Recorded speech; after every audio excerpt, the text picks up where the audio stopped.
Les Seigneurs des Sith est un livre Star Wars tout à fait capable de divertir plus d'un lecteur, mais qui manquera de véritablement émerveiller le lecteur chevronné de l'univers Star Wars.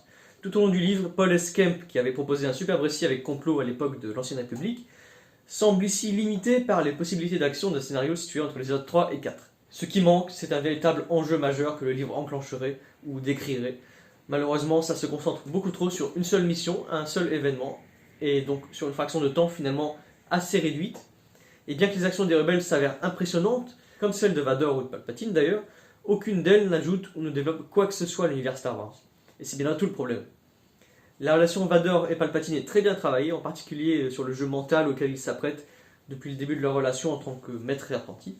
Il est toujours intéressant d'en savoir un peu plus sur le duo, sachant que les films ne les montrent finalement jamais vraiment en action ensemble. Néanmoins, en se focalisant sur le scénario, je ne peux m'empêcher de me demander pourquoi Palpatine irait se mettre autant en danger, de façon vraiment aussi prononcée. N'en déplaise, c'est dire comme quoi il aurait tout prévu, planifié d'avance. C'était une facilité scénaristique, clairement. Les personnages originaux ou déjà introduits dans l'univers sont très peu travaillés, même Sham Syndulla, qui s'avère quand même un personnage assez récurrent des séries animées.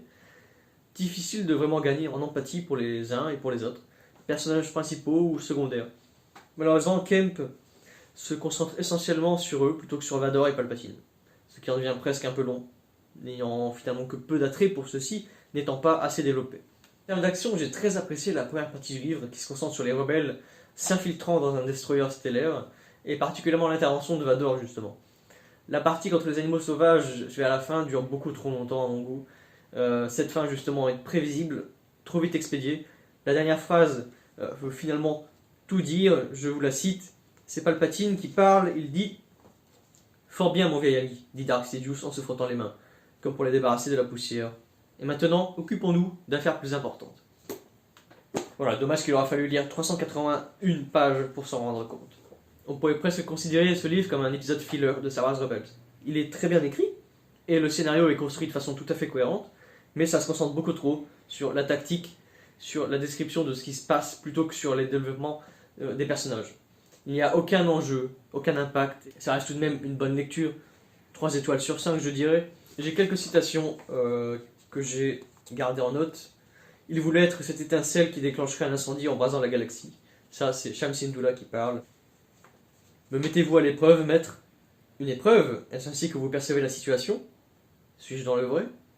Son maître sourit et tendit une main capable d'émettre des éclairs de force, pour la poser sur l'épaule de son disciple dans un geste qui lui témoignait son affection, mais qui établissait également un rapport de force. Nous sommes tous autant que nous sommes mis à l'épreuve à chaque instant, mon ami. Les épreuves nous rendent plus forts, et la force est le pouvoir est tout ce qui compte. Nous devons donc surmonter toutes les épreuves, il marqua une longue pause, ou succomber en nous y efforçant. Waouh! Comme vous le voyez, l'écriture est quand même tout à fait intéressante, seulement c'est le plot en réalité. Le problème, le plot est beaucoup trop faible, beaucoup trop.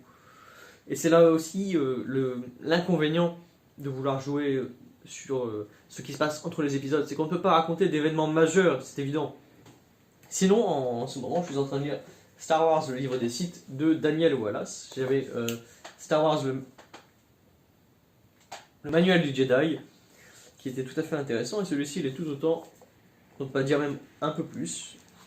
Tant il se concentre sur des légendes Sith et sur des Sith, sur lesquels je n'avais que vraiment peu d'informations, alors que les Jedi, bon voilà, on a tous fait le tour, je pense.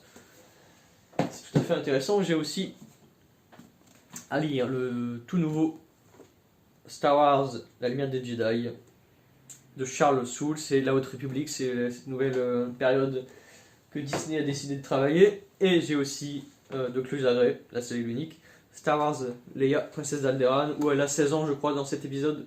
Oui, elle a 16 ans. J'ai dit épisode, c'est un livre. J'ai aussi Chevalier errant qui m'attend.